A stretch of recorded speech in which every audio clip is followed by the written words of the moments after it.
साथियों नमस्कार। आज की इस वीडियो में हम आपके लिए लेकर आए हैं ड्राइंग अध्यापकों के लिए, कला अध्यापकों के लिए होने वाली परीक्षा के लिए 50 चुनिंदा प्रश्नों का सेट, जो पिछली परीक्षाओं में आए अनेक बार और अगली परीक्षा में भी आने की है पूरी संभावना। इसलिए इन प्रश्नों को एक बार नहीं अनेक बार देखना, जब तक याद ना हो तब तक देखना। और साथियों वीडियो को पूरी देखने के बाद वीडियो यदि अच्छी लगे तो लाइक जरूर करना और चैनल को सब्सक्राइब करके जाना और वीडियो को शेयर करना आपकी मर्जी है, लेकिन साथियों चैनल के साथ बने रहना, क्योंकि हम आपके लिए लेकर आते हैं बेहतरीन से बेहतरीन वीडियो।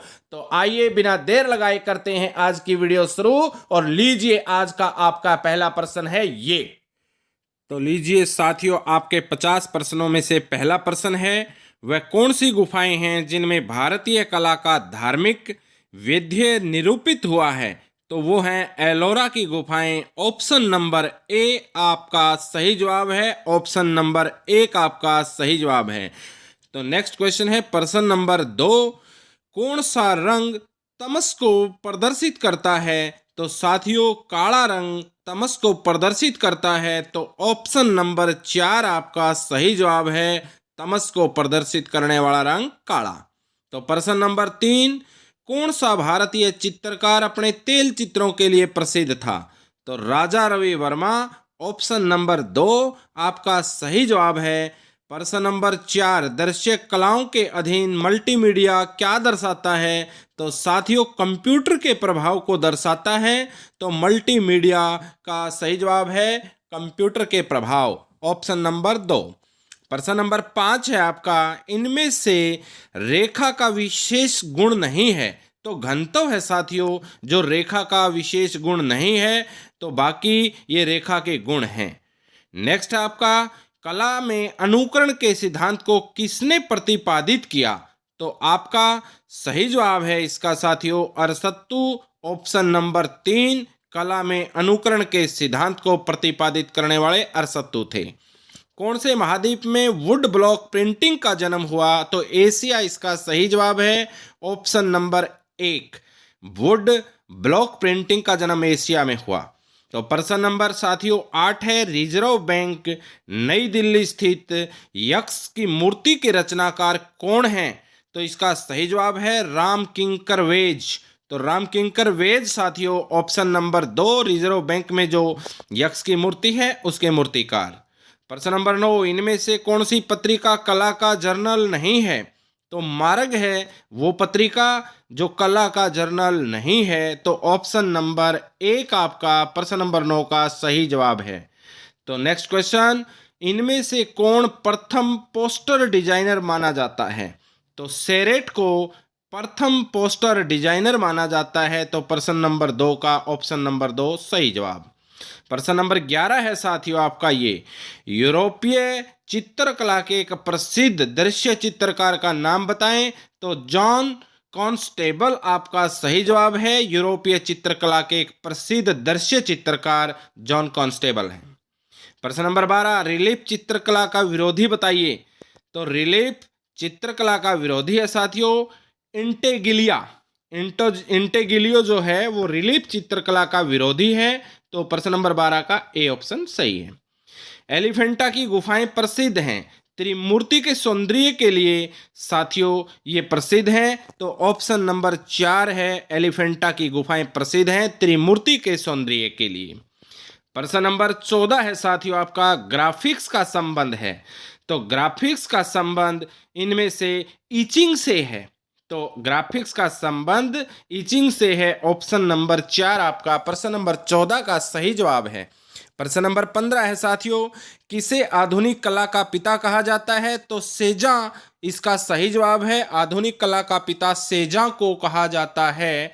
तो प्रश्न नंबर 16 है, इनमें से कौन तांत्रिक चित्रकार है?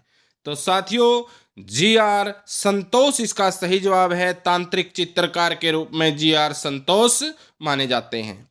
तो प्रश्न नंबर 17 है, ग्रेफाइट किसे कहते हैं? तो पेंसिल की जो लेड होती है तो वो ग्रेफाइट कहलाती है। प्रश्न नंबर 17 का ऑप्शन नंबर 4 आपका सही जवाब। प्रश्न नंबर 18, किशनगढ़ की प्रसिद्ध कलाकृति का नाम बताएं। तो बनी ठनी जो एक चित्र है वो साथियों किशनगढ़ शैली की एक मशहूर कलाकृति है। प्रश्न नंबर 19, भारतीय फ्रेस्को चित्रों में इनमें से कौन सा सटीक समिश्रण रहता है। चूना एवं बालू फ्रेस्को चित्रों में समिश्रण रहता है। तो प्रश्न नंबर 20, मुगल शहंशाहों में चित्रकला की श्रेष्ठ परख किसको थी। तो जहांगीर को थी मुगल शासकों में सबसे अच्छी परख थी चित्रकला की। तो प्रश्न नंबर 21, प्रसिद्ध भारत माता नामक चित्र किस कलाकार ने बनाया। तो साथियों इसका जवाब है A.N. टैगोर यानी अनिंदर नाथ टैगोर भारत माता के चित्र बनाने वाले चित्रकार थे। काशी हिंदू विश्वविद्यालय वाराणसी के कुल गीत को किसने लिखा। तो डॉक्टर शांति स्वरूप भटनागर ने लिखा था साथियों। प्रश्न नंबर 23, यूरोपीय आधुनिक चित्रकला कौन से प्रथम वाद से उत्पन्न हुई। तो इसका सही जवाब है प्रभाववाद। तो ऑप्शन 2 आपका सही जवाब है। तो प्रश्न नंबर 24 है, अजंता भित्ति चित्रों की विषय वस्तु है। अजंता भित्ति चित्रों की विषय वस्तु है जातक गाथाएं। तो आपका ऑप्शन 3 सही जवाब।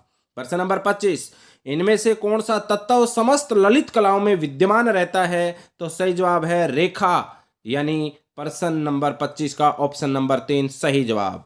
प्रश्न नंबर 26 साथियों, भारत भवन कहाँ अवस्थित है यानी कहाँ है। भोपाल के अंदर है।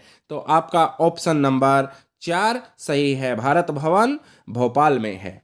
तो अब हम चलते हैं प्रश्न नंबर 27 की ओर। चित्र लक्षणम के रचनाकार कौन है। तो साथियों नगनजीत लक्ष्मण चित्र लक्ष्मण के रचनाकार हैं नगनजीत। इनमें से कौन 3D कला के अंतर्गत आता है। तो साथियों इनमें आता है मूर्ति कला 3D कला के अंतर्गत 3D के अंदर। तो प्रश्न नंबर 29, इनमें से कौन ब्रोकेट के समीप है। तो ब्रोकेट के समीप है साथियों इनमें साड़ी। तो ब्रोकेट के समीप निम्नलिखित में से साड़ी ऑप्शन नंबर 4 आपका सही जवाब है। तो आइए प्रश्न नंबर 30 की ओर।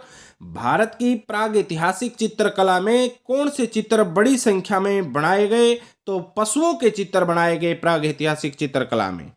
प्रश्न नंबर 31, प्रसिद्ध चित्र मोनालिसा का संबंध किस देश से है। तो साथियों इटली से है मोनालिसा का संबंध। ऑप्शन 2 आपका सही जवाब है। प्रश्न नंबर 32, एक होर्डिंग की तुलना में पोस्टर कैसा लगता है। तो साथियों होर्डिंग की तुलना में एक पोस्टर छोटा होता है। होर्डिंग बड़े को कहते हैं, पोस्टर छोटे को कहते हैं। टेक्सटाइल डिजाइन प्रिंटिंग में कौन सी प्रविधि का निषेध है। तो साथियों फ्रेस्को पेंटिंग टेक्सटाइल डिजाइन में निषेध है। चित्रकला की कौन सी परंपरा से रंगीन कांच की खिड़कियां जुड़ी हुई हैं। तो बाइजेंटाइन कला है साथियों। तो इसका सही जवाब। प्रश्न नंबर 35, जहांगीर के दरबार में श्रेष्ठ पक्षी चित्रकार थे मंसूर थे। जहांगीर के दरबार में प्रसिद्ध पक्षी चित्रकार के नाम से मंसूर फेमस। ऑप्शन 4 आपका सही जवाब। तो लोगो से क्या आशय है साथियों। उत्पाद का जो फैशनगत नाम है वो लोगो है। तो लोगो का मतलब है उत्पाद का फैशनगत नाम। ऑप्शन 2 सही जवाब। गीतांजलि के रचनाकार कौन है। तो रविंद्रनाथ टैगोर यानी R.N. टैगोर। ऑप्शन नंबर 2 सही जवाब है गीतांजलि के रचनाकार का। तो प्रश्न नंबर 38 है साथियों, बारंबार दोहराती घटना एवं संगीत से जुड़ी किसी रेडियो विज्ञापन को क्या कहते हैं। तो छनछनाती सहज कविता कहते हैं साथियों। ऑप्शन 4 आपका सही जवाब। बंगाल शैली के चित्रों का सर्वप्रथम लक्षण क्या है। तो निर्भीक पद्धति है आपका सही जवाब। ऑप्शन 4। डॉक्टर वासुदेव शरण अग्रवाल की पहचान क्या है। तो सही जवाब है कवि एवं आलोचक डॉक्टर वासुदेव शरण अग्रवाल की पहचान है। तो आइए प्रश्न नंबर 41 भगवान बुद्ध का जन्म हुआ। तो साथियों लुम्बिनी आपका सही जवाब है भगवान बुद्ध के जन्म के लिए। तो प्रश्न नंबर 42 उत्तर प्रदेश के प्रसिद्ध दृश्य चित्रकार कौन हैं। तो उत्तर प्रदेश के प्रसिद्ध दृश्य चित्रकार हैं रणवीर सिंह बिष्ट। आपका सही जवाब ऑप्शन 3 सही जवाब। तो साथियों अब हम चलते हैं प्रश्न नंबर 43 की तरफ। तो प्रश्न नंबर 43 आपका है, यह देशभक्ति गीत ए मेरे वतन के लोगों जरो आंख में भर लो पानी किसने लिखा? तो प्रदीप ने लिखा। ऑप्शन 2 आपका सही जवाब। वह कौन सा स्थान है जहां आदि शंकराचार्य के मठ की स्थापना नहीं है? तो बद्रीनाथ है साथियों, जहां मठ की स्थापना नहीं है। रसानुभूति के संबंध में कौन से शास्त्र में व्यापक उल्लेख है? तो नाट्य शास्त्र इसका सही जवाब है। तो रसानुभूति के संबंध में नाट्य शास्त्र में उल्लेख नहीं है। दो बिंदुओं के बीच बनने वाली रेखा कितने डिग्री का कोण निर्मित करती है? तो दो बिंदुओं के बीच बढ़ने वाली रेखा कितने डिग्री का कोण निर्मित करती है? तो 180 डिग्री इसका सही जवाब है। 180 डिग्री सही जवाब है। ऑप्शन 4 सही जवाब। भारत के एक प्रसिद्ध सैंड पर मूर्ति निर्मित करने वाले मूर्तिकार का नाम सुदर्शन पटनायक है। तो भारत के प्रसिद्ध सैंड पर मूर्ति निर्मित करने वाले सुदर्शन पटनायक हैं। अजंता की कौन से नंबर की गुफा में शयनरत बुद्ध की विशालतम मूर्ति अवस्थित है? तो गुफा नंबर 26 इसका सही जवाब है। ऑप्शन 3 सही जवाब। उस पूर्व भारतीय राष्ट्रपति का नाम बताए जो उस अलीगढ़ मुस्लिम विश्वविद्यालय के कुलपति भी रहे। तो डॉक्टर जाकिर हुसैन रहे साथियों, जो भारत के राष्ट्रपति भी थे और अलीगढ़ मुस्लिम विश्वविद्यालय के कुलपति। तो साथियों, इस प्रकार आज के 50 प्रश्नों का सेट हुआ कंप्लीट। मुझे उम्मीद है कि आपने इन सभी प्रश्नों को अच्छे से मेरे साथ किया होगा और बार बार इनको दोहराने के साथ आप इनको अच्छे से तैयार भी करेंगे।